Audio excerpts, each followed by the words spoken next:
I love to rescue partially made quilts and blocks from antique stores to create new treasures. Here's the story of this quilt.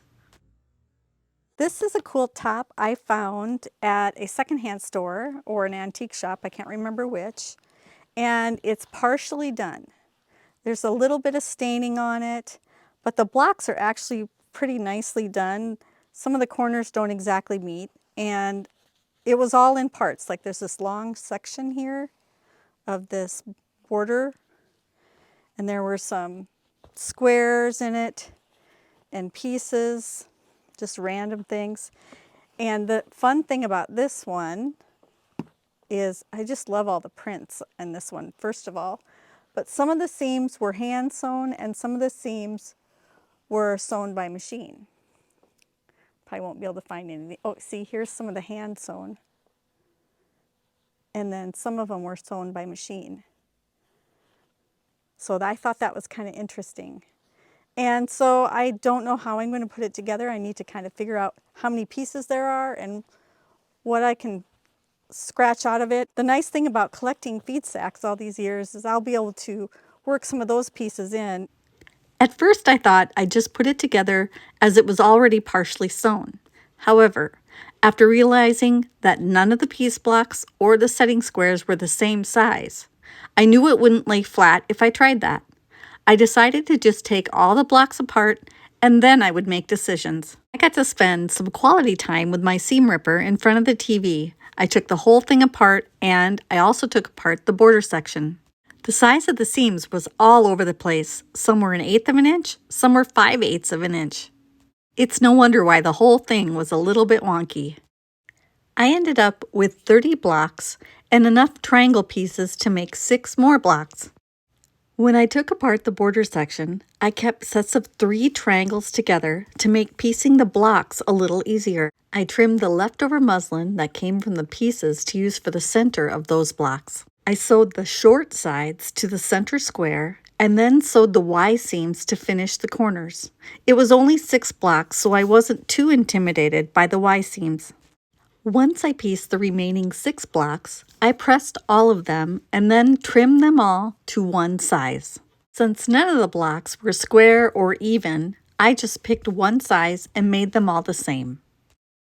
I used the 45-degree angle mark on the ruler to match up the seams in the corners as best I could.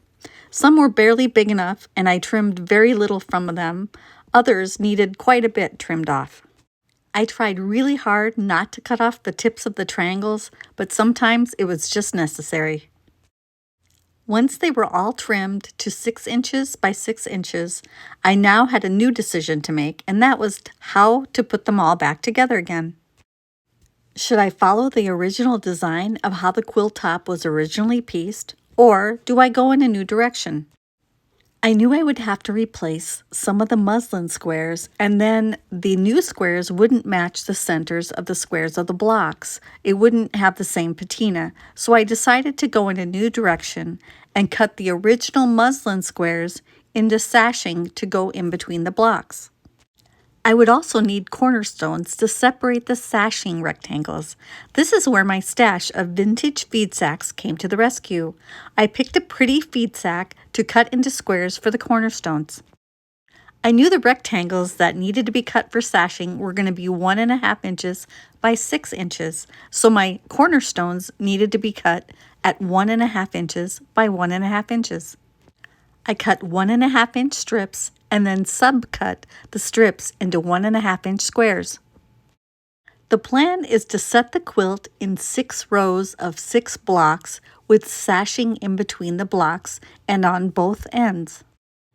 The 6 block rows will be separated by sashing rows.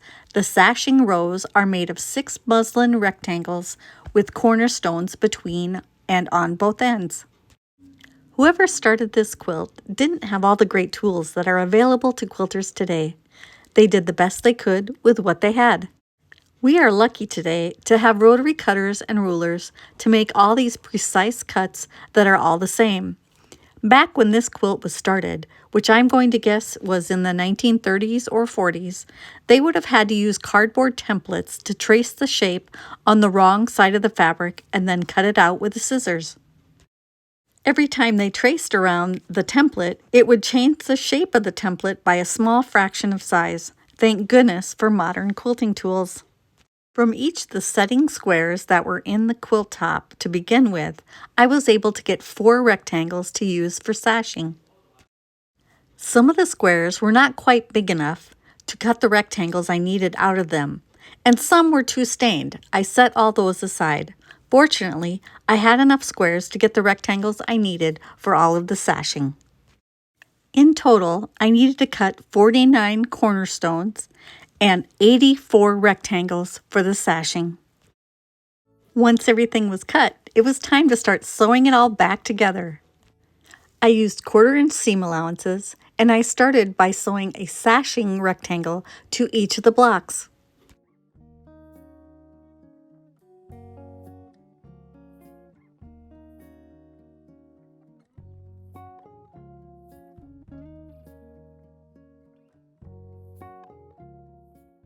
As I was piecing the blocks to the rectangles, I found a small hole in one of the triangles of the block. Instead of ripping it out and replacing the triangle, I used some of the leftover muslin to fill it in from the back side. I just top stitched it into place and then trimmed it on the back so it would be nice and flat. Normally, if I was making a quilt, I would replace that piece, but since I didn't have any of that fabric, and I know this isn't going to be a quilt that gets used a lot, I just decided to put the muslin underneath it to give it some stability. Hopefully it won't be too noticeable once the quilt is finished. Once all the blocks are cut apart from each other, I start sewing them into sets of 2, and then I sew them into rows of 6.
The last thing to do on a row is to add 1 more rectangle of sashing to finish the row. Once the 6 rows of blocks are made, then it's time to start on the cornerstone and sashing rows.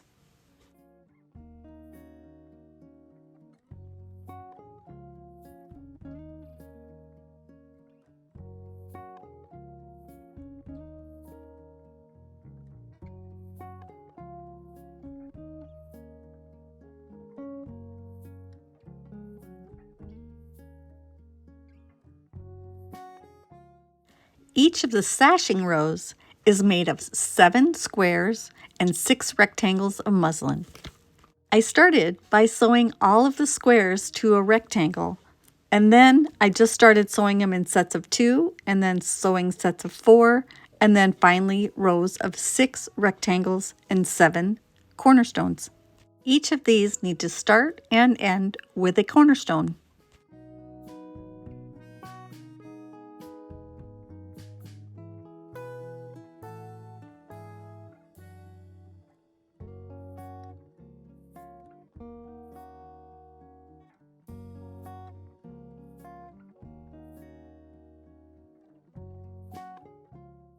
When pressing all of the rows, I pressed towards the rectangles. And then I just laid it out, figured out which row I wanted where, put the sashing rows in between, and sewed them together. Now it's time to pick out a border fabric. I went through my collection of feed sacks and tried out a few on the edges. What I usually do is take pictures of each fabric contestant, and then I can scroll back and forth between the pictures on my phone to help me decide which one to pick. I had a lot of excellent choices to pick from, and it was kind of a hard decision. The one that I ultimately ended up picking was one that I actually had 2 feed sacks that matched, so I knew I would have enough to do the binding also. This was the one that I ended up liking the best. The next decision is how wide to cut the borders. I use a ruler to mark how wide the border is, take a picture of my phone, and then make a bigger border, and again with all the different sizes that I'm thinking of. That way I can look at pictures on my phone and scroll back and forth to decide which one I like the best. Ultimately, I ended up with a 2.5-inch border. Once the borders were added, I put it on my long arm quilting machine and quilted it in a stipple pattern using an eggshell or ivory colored thread. I sewed the binding to the front of the quilt and hand stitched the binding on the back side of the quilt. I had a hard time finding the spot that had the hole in it that I filled, so I don't think too many people will notice. The finished size is 46 inches by 46 inches, just a nice size for a wall quilt, a lap quilt, or a baby quilt. I hope that the original block maker would be proud of the results. I am very happy with them. We hope you will hit the like button, leave a comment for us, share with your quilting friends, and subscribe. Thanks for watching, and happy quilting!